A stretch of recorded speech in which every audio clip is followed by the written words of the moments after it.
Lori and daughter Ashley. I love you all. Take care. I'd like to say hi to my wife and son in England, and my mom in Virginia, and my dad in Tennessee. Let you know that I'm doing fine, and I'll see you all soon.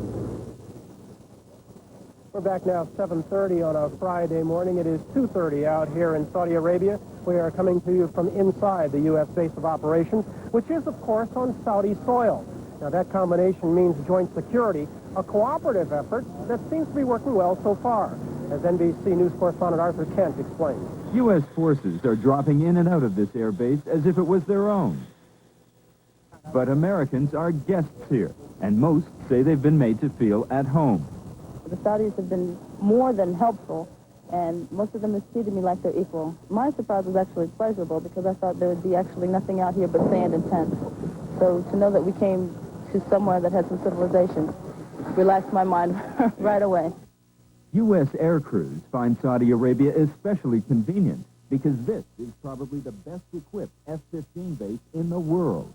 From runways to hangars to experienced mechanics, this is a five-star flight center.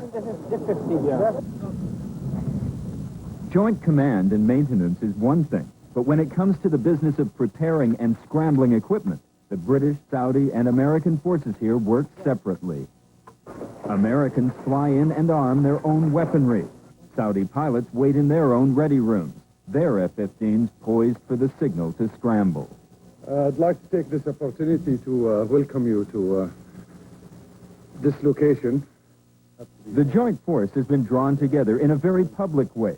Saudi authorities have greeted the world's news media with unprecedented openness. The message is consistent. It's a team effort. All the planning.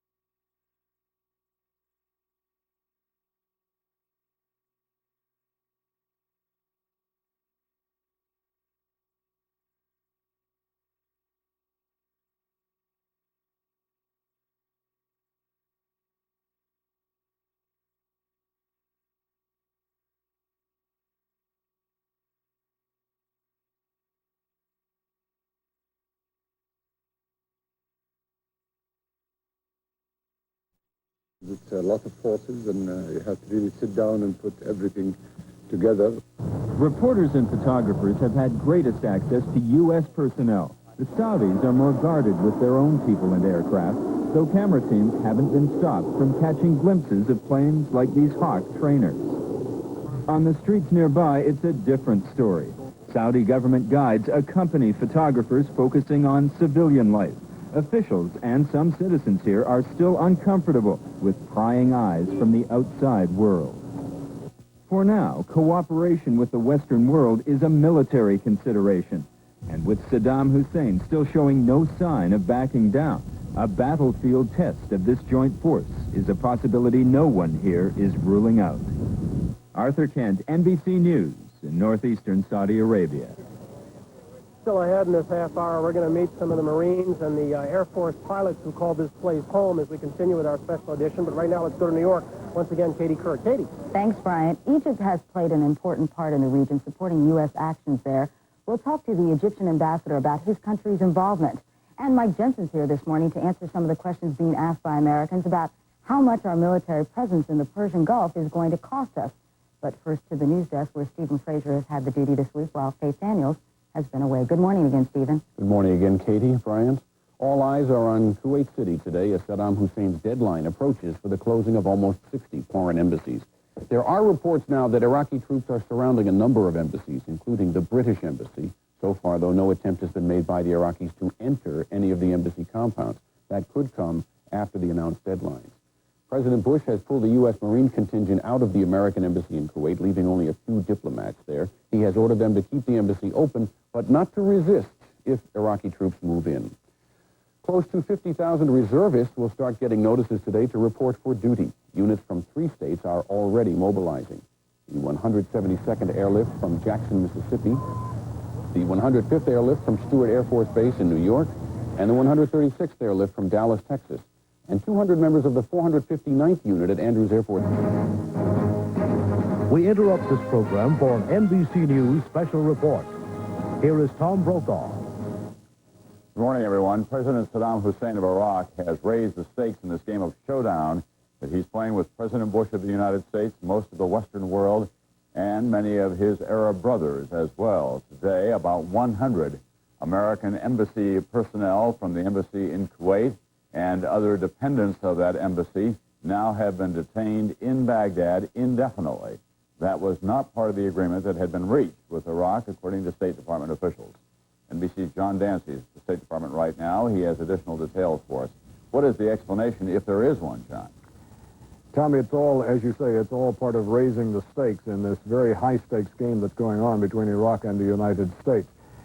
According to the information reaching the State Department diplomats, Iraq told the diplomats who arrived in Baghdad last night after an arduous 19-hour trip across the searing desert that they would not be allowed to leave, that a new law had been passed that said, in effect, if you keep diplomats at the embassy in Kuwait City, you will not be allowed to depart Baghdad and go out to the west. In other words, it's a quid pro quo. As long as the United States maintains its diplomats in Kuwait City at the embassy there, as we have said we are going to do, then the people who have reached Baghdad on their way out to the west will not be allowed to leave there. Now, we are told that these people are safe, that they are all in the embassy. They are not incarcerated or being detained in any way, but they will not be allowed to leave. The State Department thought that it had this all worked out with the Iraqis. Just 2 days ago, we were being told here in Washington that everything was okay and that even though there were no visas, the diplomats would be allowed to exit the country. This was Deputy Spokesman Richard Boucher 2 days ago. In the case of our diplomats so far, we have been able to get out the people that we had promises and permission who would be able to leave. And as I said, I think right in the beginning, in this case, we're going to take the Iraqis at the word and try it. And, of course, that attempt has now come to what we know today. The 110 diplomats, non-essential personnel, and their families, including 30 children, are stuck in Baghdad. They are not being allowed to leave, Tom. And, John Dancy, what is the situation on the ground in Kuwait itself? The ambassador is still in the embassy with a skeleton staff. The United States Embassy and other embassies have been surrounded by Iraqi troops.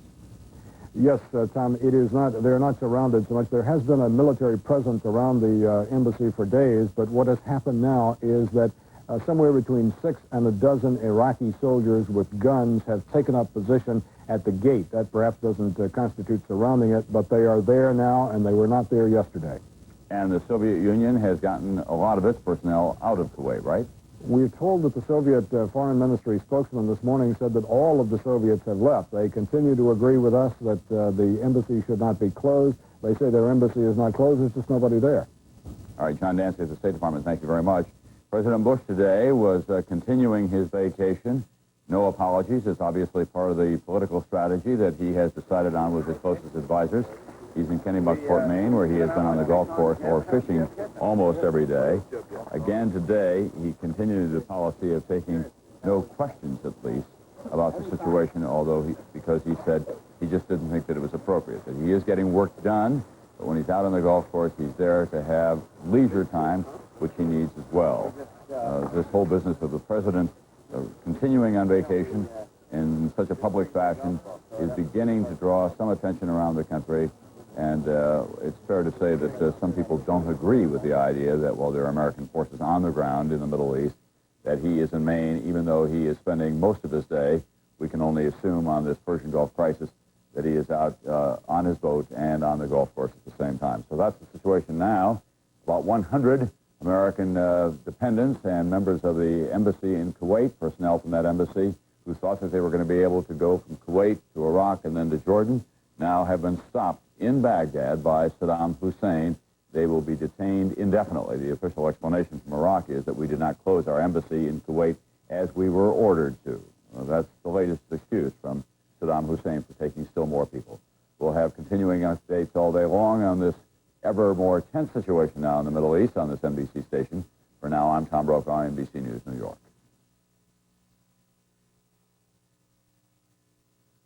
Mr. Ambassador, as the standoff continues and the potential for war increases, is Egypt rethinking its ties with the United States? No, Egypt is not rethinking its ties with the United States. This crisis has proved that that the role of the United States as a superpower and the role of Egypt as a regional power is very much needed and very much essential to cope and to deal with crises of this magnitude and to work together to establish a structure of peace and security in the region. The official view is one thing, but do you think that popular support of this operation in your country can be sustained? I would like to assure you that the Egyptian people are solidly behind President Mubarak. There is no question about that. All your journalists who are in the area are proving this point. The Egyptian people have spontaneously responded to this crisis by rejecting the attack, by rejecting the annexation, and by standing very solidly with President Mubarak. There are currently, Mr. Ambassador, an estimated 3,000 Egyptian troops in Saudi Arabia. Do you have any plans to increase the troop strength by your country in Saudi Arabia? Well, that is a matter for the discussions between our Saudi brothers and ourselves. And I'm sure if our Saudi brothers ask for an increase, I'm sure the Egyptian government will look into this very favorably. What kind of impact is all this having on Egypt's economy? Well, the impact of this on Egypt's economy is very serious. I don't like to use the word devastating, but Egypt is suffering a great deal, a lot. It is enough to see how the exodus of hundreds of thousands of Egyptian workers who are scrambled now in Aqaba, and that they are coming by tens of thousands, and you know how much it costs to create jobs. This is aside from the very severe losses we are facing in the decline in remittances from workers, in the decline of the revenue of the Suez Canal, unfortunately also in tourism, in other services. It is a very devastating effect on our economy. So I see it as having quite an impact. Mr. Very, Ambassador, very much so. Thank you very much for joining us this morning. Thank you very much. We'll be back right after this.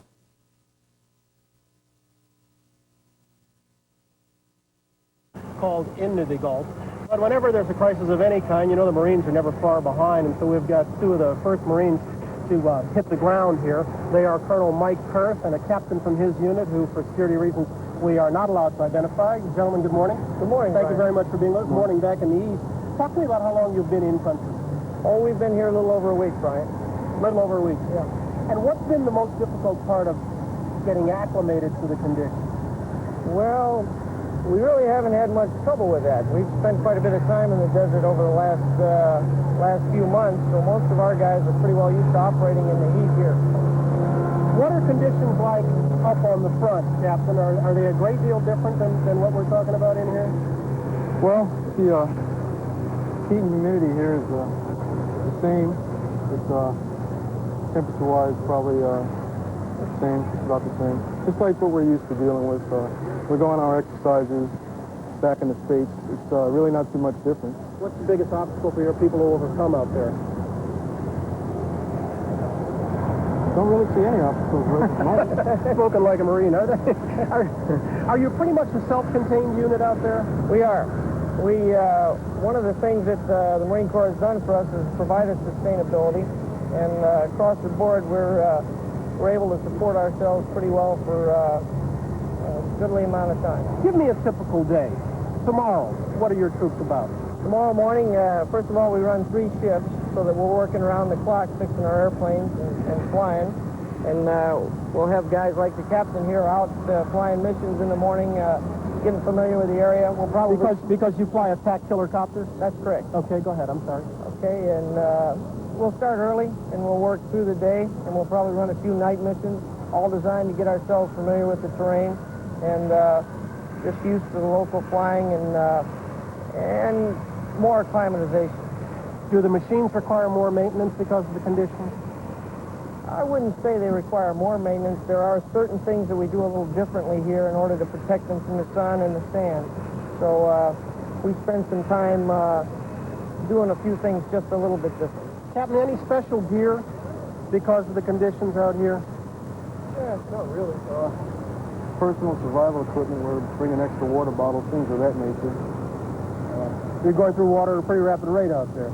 Yes, we do. We've been hearing an awful lot about how battle-hardened and how experienced the Iraqi forces are. I mean, you obviously can't address it directly, but do your men have much respect for what Saddam Hussein has, or how experienced they might be, or how tough they might be?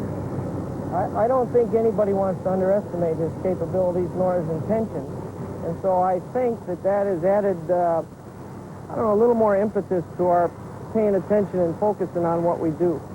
We focused last night on nightly news on special training some of the units are doing in the event of a chemical warfare attack. Has that been a part of your training also? Yes, it has. But I don't think we've really tried to stipulate and specify on it. It's more of an ongoing thing. It's something that we train all the time. I really don't think it's that big of a problem. What about the flow of information, gentlemen? Is it difficult?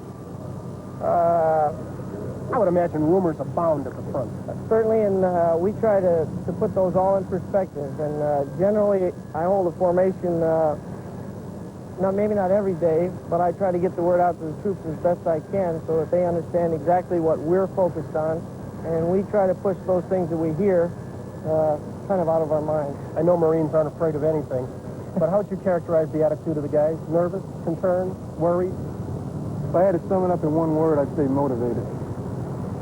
We've been giving everybody the opportunity to send wishes home. You can't say your name, but you can say the names of your loved ones. Captain, you want to say hello to anybody back home? I'd like to say hello to my wife. She knows who she is. And Colonel? I'd like to say, first of all, hello to my family, but more importantly, I'd like to wish all the families of the gunfighters the best and tell them that all of your loved ones are doing really well out here. Colonel First, thank you. Thank you, Brian. Captain, good luck to you, sir. Thank you. We're going to come back in just a moment. There's more ahead for a special edition of Today after these messages.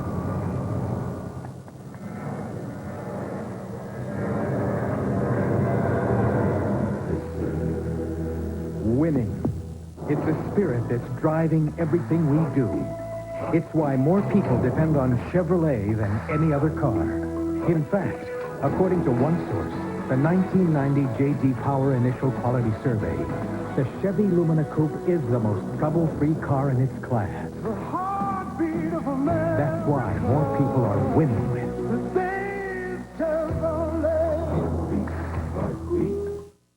a kiss? Not right now. You really don't want to tickle. Dangerous. Very dangerous. Give me a minute, honey. Don't let morning breath ruin a good morning. Get Scope. Scope has 2 powerful ingredients to kill 90% of the bacteria that cause morning breath. Didn't I hear something about a kiss? Right here. Right now. Kiss. It is time for a kiss. Scope, the best thing first thing in the morning. Hey, you. Put that kiss right here. We'll find a better deal with anybody else. Yeah, well, we'll give it to you. Okay, I'll give you a call Monday. This is my husband, Jack. He's a salesman. It's stressful. Hi. Jack, how'd it go? Not bad. But now he takes care of himself, exercising more and cutting back on fat, especially saturated fat. That's why I switched to Puritan oil. It's 94% saturated fat-free, better than any other kind of oil. Jack's never felt better, and we've never felt better together. Puritan. Make it your oil for life. CompuServe is the world's largest network of people with personal computers. CompuServe is the best service for my money. When I needed technical advice on a new database, I got all kinds of help right online. Even which questions I should ask a programmer. The members are all so friendly. Just call 1-800-522-4477 for more information.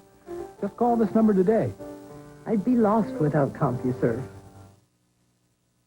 Mike Jensen's Journal is brought to you by Today's Chevrolet, who invites you to see why nobody's winning like the heartbeat of America. Here's Katie. Thanks, Sal. Many Americans are wondering how U.S. action in the Persian Gulf will affect them personally. Mike Jensen, our chief financial correspondent, is here with some answers. Good morning, Mike. Good morning, Katie. Most people are really well informed about what's going on, but they're very concerned about the possible loss of life and about the cost in dollars. Given the figure I heard on the news, which is a cost of $10 million a day for keeping troops in Saudi Arabia, how long can we sustain the cost of troops overseas, given the savings and loans fiasco, without being plunged not into a recession but into a depression? Susan, economists all over the country are revising their forecast downward. Some of them say we're already in a recession, and others say we will be soon, but most say it won't turn into a depression unless there's all-out war in the Middle East and the Persian Gulf with all its oil is shut down. Is there any serious attempt to consider alternate sources of energy? No, there isn't. The policy of Ronald Reagan and now of George Bush is to let market forces take care of that. They say that when oil gets too expensive, private industry will spend the money to develop alternate sources. In the meantime, we become more and more dependent on foreign oil, which now is up to 50% of our total. The only problem that bothers me is why the oil companies raised their prices prior to their having higher prices come to them. Ron, here's what they say. They have to pay replacement costs. The cheaper crude oil they're using now will cost more next time around. They also say their profits weren't all that great before the Persian Gulf crisis, so they're playing catch-up. Oil analysts say if today's prices stick or go even higher, the oil companies will make a bundle. How would oil companies be regulated? Because obviously they're in a position now to make very high profits if the price of oil continues to rise. So what sort of social responsibility should they take? Social responsibility is not a big buzzword in the oil industry. Their attitude seems to be make it while you can. And even though most experts agree that controls don't work very well, the government is supposed to make sure things don't get out of hand. Right now, they do seem to be getting out of hand, and the government isn't doing much about it. And I wonder about our defense industry as to whether or not this will necessitate a big build-up again, and whether or not it'll keep the defense budget high as opposed to being cut the way we thought it would. Steve, at the moment, the defense industry has not been affected very much. But if there's a shooting war and planes and tanks are destroyed, obviously they'll have to be replaced by the defense contractors. As for the future, if things don't get much worse in the Gulf, we'll still see defense cutbacks by the U.S. government, but they won't be nearly as big as they were going to be. How are we going to support our troops over in the Mideast when we can't meet our budget deficit here in the United States? Fasten your seatbelt. The budget deficit is going to get a lot bigger. And when we slide into a recession, government spending for welfare and unemployment will go higher, tax revenues will be lower, and what we have today will look like a picnic. Does this mean eventually that we're going to see new taxes, sales taxes in the state, or federal taxes? It sure does. Higher taxes were on the way even before the Gulf crisis. And now the increases will be even bigger. They won't come right away because that would turn a mild recession into a bad one. But down the road, we'll be hit with lots of higher taxes, federal, state, and local. Are the Saudis going to give us any money to protect them? Or are we just paying out of the goodness of our heart or to protect our own vital interests? The Saudis won't pay us cash, but they'll do something even more important. They'll produce a lot more crude oil from their own wells to replace oil that's not coming out of Iraq and Kuwait because of the embargo. The extra Saudi oil will keep the world price of oil from going out of sight. Katie? Thanks, Mike Jensen, the answer man. We'll be back in a moment after these messages. Chevrolet introduces the bigger-than-ever four-door Chevy S10 Blazer. Now America's best-loved sport utility vehicle gives you 25% more cargo room and 100% more doors. The bigger-than-ever, better-than-ever 1991 four-door S10 Blazer. Open one and see why nobody's winning life. Heartbeat of America. Chevrolet. Test drive your Chevrolet. From the street, all real estate companies look pretty much the same. What you're about to see is what makes Coldwell Banker different. I got it. Hello? Oh, okay, hold on. Ted. We stay in touch with you every step of the way. Call Coldwell Banker, the home sellers, a member of the Sears Financial Network. To get the job done right, count on the right paint. Come to Sears Labor Day paint sale. We've reduced our best-selling Easy Living Satin Finish interior paint to just $12.96. So see you at Sears. Sale ends Saturday, September 8th, so hurry. Something's got to give, and it's always me. Between work, kids, the house, I'm stressed to the limit. The Mitchum Report shows women are under more stress than ever. That's why today you need Mitchum, the antiperspirant so effective you could even skip a day. If it was up to me, I'd keep a lid on it. The Nation speaks about Tropicana Twister. It's a little on the iffy side. Tropicana Twister, deliciously tempting flavor combination Mother Nature never dreamed of. Might be fine for some, but not for the Bufords. Enticing flavors like orange passion fruit. Works for me. Tropicana Twister, flavors Mother Nature never intended, but should have. We'll try it. We certainly will not. After we went to the last station break, Katie Couric scolded me for having only the guys on and talking about guys being here. And so we've found some beauty among these thorns. And you want to send some wishes home, right? You two come as a set. Is that the idea? We're the twins. Okay. We're the Tacovac twins. Unless you think they're advertising the water bottles, they are covering up their names, which they're not allowed to reveal. You want to send messages home? Oh, sure. I'd just like to say hi to my mom and dad, and I'd like to also say hi to Kyle from his mom. I'd just like to say hi to my mom and dad and my husband, and that we're all doing well. Okay, I'm sorry, didn't mean to take it back from you too soon. This gentleman, even despite the, about 122 today, is obviously wearing his hard hat. Why? Because that's part of the 82nd Airborne Division uniform. Paratroopers always keep them on. All the way, airborne. Make it a little more difficult in this heat than the rest of these guys got it? All right. Huh? That's right. Brian, Hey, you can know, we the go guys back to don't- the women? No, Katie. No, in a word. What, Katie? I'm interested in finding out what kind of, what their duties are over there. Can they talk about that, or is that unspecified as well? Well, it's kind of unspecified, but I also want to get three special gentlemen on because this guy was here long before anybody else did. He's been here 11 and a half months. Right. And you're sure you're getting out in 11 days? Yes, sir. 11 days. Positive. Positive. Okay, and we have two gentlemen who want to wish happy birthday to their children. Happy birthday, Tommy and Dad. Happy birthday, Barb and the kids. I love you a lot. We got 5 seconds. Happy birthday, Brian. I'm sorry I can't be home. We're going to come back just a moment. Special hour ahead for Friday after station break. It can happen to any family. No! It happened to Stephen. Oh, my God. Based on the real-life story. I know my first name is Stephen. Sunday. It's true. Marvin Super Sale is back. And how can you sleep at a time like that? Marvin Super Sale starts Saturday, 8 a.m. Open. The New York Diner, Portland's most unique dining experience. It's fun, fun, fun.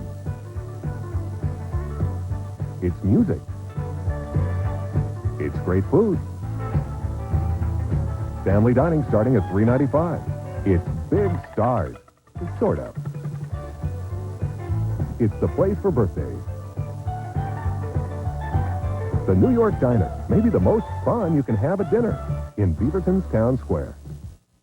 Who has the best value on quality sofas in town? I believe we do at Tom Peterson's, but you decide. Just look at these prices. Your choice, $3.99, you save $200. Transitional sofa, $3.99. Country sofa, $3.99. Contemporary sofa, $3.99. All this plus super service. And that means free delivery today. That's Tom Peterson. News 8 at noon with Brenda Braxton. Timely. We're back and set for a final hour of today for Friday, August 24th, 1990. And ahead in this hour, we'll consider how wisely we've spent our defense dollars over the past decade or so.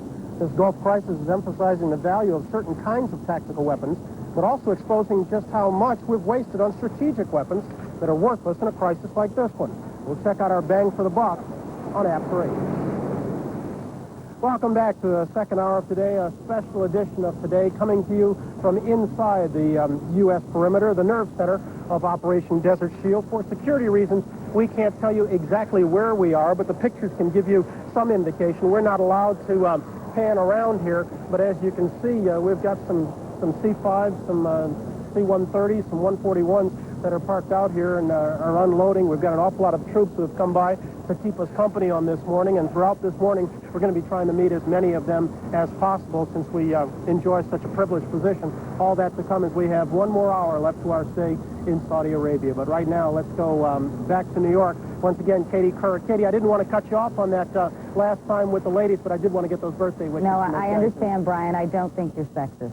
No problem. Also here at home, we're going to get into the controversy over President Bush vacationing in Maine while the country seems headed for war in the Middle East.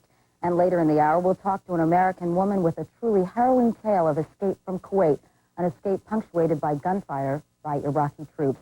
But let's begin with the hour's top news story. And Stephen Fraser in this morning for the vacationing Faith Daniels. Good morning again, Stephen. Good morning again, Katie, Bryant. Just a few hours are left until the Iraqi deadline for the closing of embassies in the capital of occupied Kuwait. There are already reports of Western embassies being surrounded by Iraqi troops. President Bush is keeping in close touch with the situation at his summer home in Maine, and Jim Miklaszewski is there and joins us now from Kennebunkport. Jim, good morning. Good morning, Stephen. As the deadline approaches for the U.S. Embassy in Kuwait, President Bush should be closing in on about the 14th hole right about now. Pretty confident that he's got his plans in place. The president resumed his vacation this morning, also resumed his new policy of not answering questions out on the golf course. White House officials insist he can continue his vacation, keep in touch with the evolving events there, keep on top of the situation. Jim, does that mean that the president will not use the closing of the American embassy as any kind of a tripwire to trigger an American response? Is he that relaxed? Well, U.S. officials are saying that this event alone would not precipitate that this would not be the ultimate provocation. However, one official tells us that things are so tense right there right now that just about anything could touch it off. Thank you, Jim. NBC's Jamie Gangel has reported this morning that 4 Air Reserve units are among the first to be called to active duty to support the U.S. effort in the Middle East. The units are based at Newburgh, New York, Andrews Air Force Base in Maryland, in Jackson, Mississippi, and in Dallas. The ordeal continues for the families of thousands of foreigners trapped in Iraq and Kuwait. Many of them are from Britain and other nations of the European community. Gary Matsumoto has more details of their situation. For Saddam Hussein, it was political theater. British hostages played the supporting role. Relatives of those who appeared in the film felt relieved to see their loved ones. That changed quickly. All I wish is they were home. I hope he's humane enough to send all these hostages out. Saddam's sternest critics were British officials who described the film as sickening and contemptible. He was trying to project himself, if you like, as a friendly, likable person. And I think people got the message here exactly the opposite. British newspapers were savage, but had accurately caught the public mood. I think he's extremely dangerous. I think an evil man. With all this propaganda stuff that he's done last night, he plainly doesn't want a confrontation. A rather direct manipulation of small people who ought not to be involved in a crisis like that. Perhaps he relates to them on a childish level. Reckon we should go in there and give it to him myself. Really? Yeah, definitely. Sure? Yes, positive. Give it straight to him. But talk of war horrifies those with loved ones in Kuwait. If the worst comes to the worst, I don't know how we're going to accept it. When he says he's putting them around installations, you can only imagine your family. You see, I know there's thousands of people in the same position as us, and we're sorry for every one of them. But it's understandable. Your family, your flesh and blood. I don't know how we would take it if a war broke out. I don't really. Gary Matsumoto, NBC News, London. Jordan is reopening its border with Iraq 2 days after closing it, after trapping thousands of people trying to get out of Iraq. Some of those on the way out would not have had any trouble crossing the border anyway. From Amman, Dennis Murphy tells us about them. A 30-car convoy. 110 Americans are headed here to Amman this morning. They are officials of the U.S. Embassy in Kuwait and their dependents, and they're out now on that long desert road from Kuwait to Baghdad to Amman. On the way, they'll pass tens of thousands of others leaving Iraq. Jordan has sealed its borders to refugees, but it is still chaos at the checkpoint. Heat, exhaustion, thousands of people milling about after a long trek through the desert to safety. Gougers are demanding exorbitant prices for melons, and a gallon of gas is $60. There are more than 100,000 refugees stuck in Jordan now, half of them Egyptian, dependent on their government to get them home. Egyptian military planes are shuttling in and out of an airport on Jordan's south coast, ferrying the destitute Egyptian guest workers back to Cairo. They had come to Kuwait to earn what was for them big money in the oil fields and as houseboys to the wealthy. That all ended when the tanks rolled in. Dennis Murphy, NBC News, Amman. In other news, briefly, the U.S. Postal Service and its 4 unions opened contract talks today. Union leaders reject management demands for wage limits, saying they shouldn't have to pay for mismanagement. Mohawk Indian leaders have agreed to return to negotiations with government officials in the Canadian province of Quebec. The Mohawks have been barricading a busy commuter bridge near Montreal as part of a protest against development of ancient tribal land. And NASA engineers have performed a partial memory transplant on one of the computers aboard the Magellan space probe. They're trying to make sure they don't lose contact with Magellan for a 3rd time as it circles the planet Venus. And at almost 7 past the hour, that is news. Katie. Stephen, thank you very much. Al, I was in my hotel room last night. I turned on the 11 o'clock local news, and there you were. Are you bionic or what? Actually, it's an NBC secret. I've been cloned. Really? Yeah. So, I won't tell yeah, the local Al Roker is at home right now sleeping, watching me right now as I do this, and then I'll go to sleep and he'll come back and take over. But let's take a look at what's going on outside there right now. All in all, we've got some really rough weather from Rapid City, South Dakota, all the way to Minneapolis. Heavy thunderstorms, isolated tornadoes are possible as well. For the rest of the country today, well, we are looking at wet weather in the northwest, stretching all the way to the Great Lakes, including that severe weather. Showers and thunderstorms up and down the eastern seaboard, probably some airport delays from Atlanta all the way to Washington, D.C., and LaGuardia, Newark, and JFK. Showers and thunderstorms in Miami. Lots of sunshine in the Ohio Valley, stretching on into the southwest and Texas, where it is awfully hot there. That's what's going on around the country. Here's what's happening in your neck of the woods. Good morning, I'm Dave Selesky. Weather in Portland and vicinity calls for increasing clouds today and a chance of rain by tonight. Daytime high should reach 72 degrees. 8:07, now again, back to Saudi Arabia and Brian. Al, thanks very much. Here inside the U.S. perimeter, the U.S. forces are not allowed to bring pets, and so they've got to get what they can find. And this gentleman found a couple of these friends in his office, and yes, they are out on the front, too. We're going to come back in just a moment. More ahead. This is Today on NBC.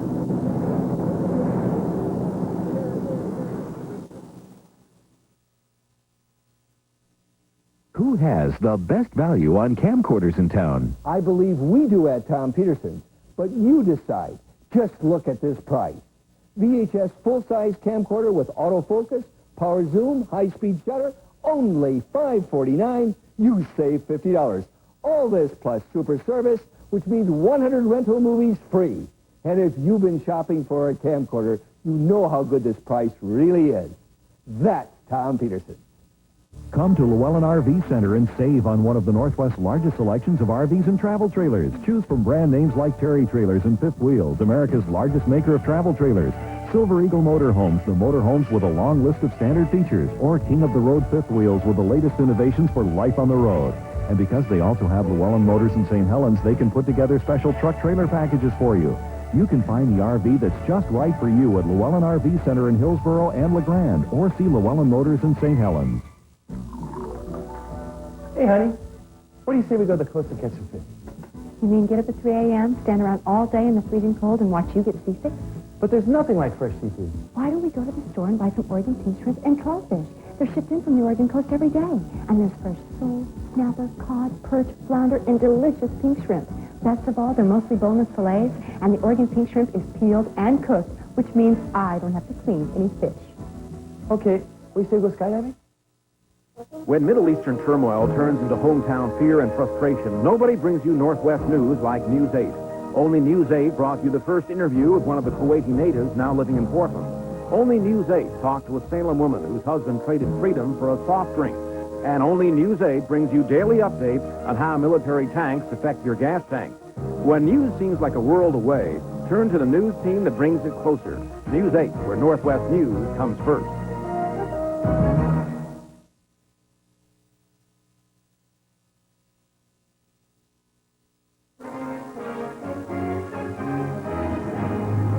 On After 8 this morning, your defense dollars. Over the years, U.S. officials have spent billions on the most sophisticated weapons of war.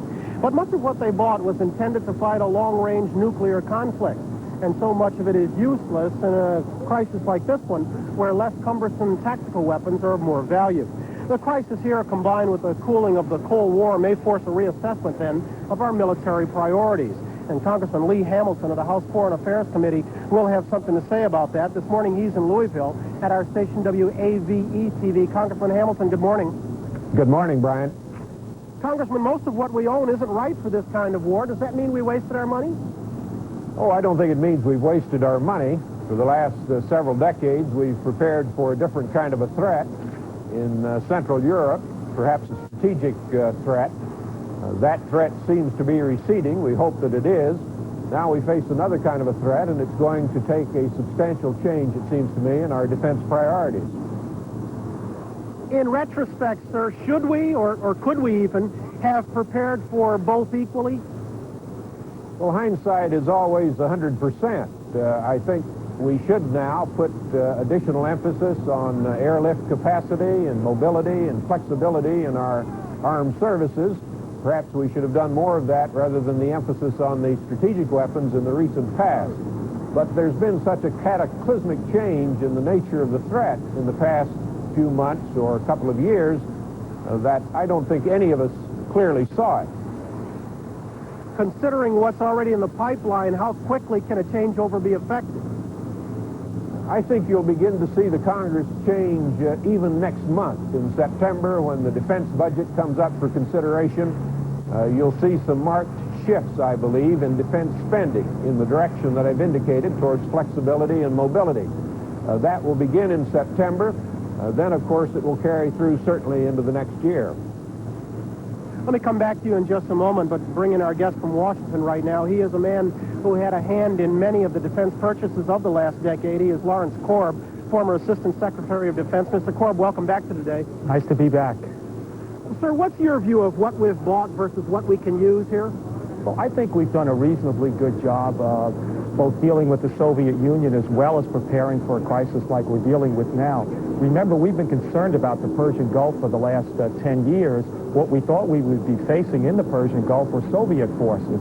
In a way, it's sort of paradoxical that we're facing an enemy there now who's been equipped by Soviet forces. So lots of the equipment we bought to deal with the Soviets we'll be able to use to deal with Iraq. But I do agree with Chairman Hamilton. We probably should have bought a little bit more airlift and sea lift. And in fact, the Congress has been pushing the administration to do that in the past couple of years. In last year's defense budget, the Congress put $300 million in there to buy additional sea lift, and the Secretary of Defense before this crisis was trying to reprogram it or not spend it. Are defense spenders, and for that matter Congress, guilty of falling for the latest and the sexiest at the expense of the basics? No, I don't think so. A lot of the strategic weapons to which you alluded, the weapons that carry strategic nuclear arms, were necessary to deal with the Soviets, and even though they get an awful lot of press, they take a comparatively small part of the defense budget. Strategic spending is about 11 to 12% of the defense budget. The rest, the 85 to 90%, goes on the conventional forces, many of whom now you see over there in Saudi Arabia. I don't want you to get too technical, but how well suited to the task at hand is the stuff we've got here? I think it's very well suited because you're facing a very well-armed and sophisticated enemy. There's been a lot of talk about the tanks that Iraq has, and a lot of them are Soviet tanks, they're Chinese tanks, and I think we do need a lot of our heavy equipment. This is not a conflict that you can handle with the so-called light forces or special operations forces. You're going to need a broad spectrum of capabilities, and lots of the capabilities that we built to deal with the Soviets in Europe, I think, are going to be very applicable here. Almost on cue, we're getting some of the weapons that we've purchased over the last decade coming by us right now. Congressman Hamilton, we talk about this right now, but doesn't everything on Capitol Hill ultimately come down to money? I mean, is the next debate really going to be about priorities, or is the bottom line going to be how much? I think the defense budget debate will be on the bottom line. How much should we spend is the total matter, but the debate about the composition of that budget will certainly intensify now with the threat that we see coming from these regional conflicts around the world. So the whole U.S. defense military strategy, the structure of our forces, is going to have to be reevaluated in the light of these emerging new threats. Do you expect this conflict to weaken or strengthen the hand of those who are arguing in favor of defense cuts? In the short term, clearly the Middle East crisis is going to strengthen the hand of those who want to increase the defense budget.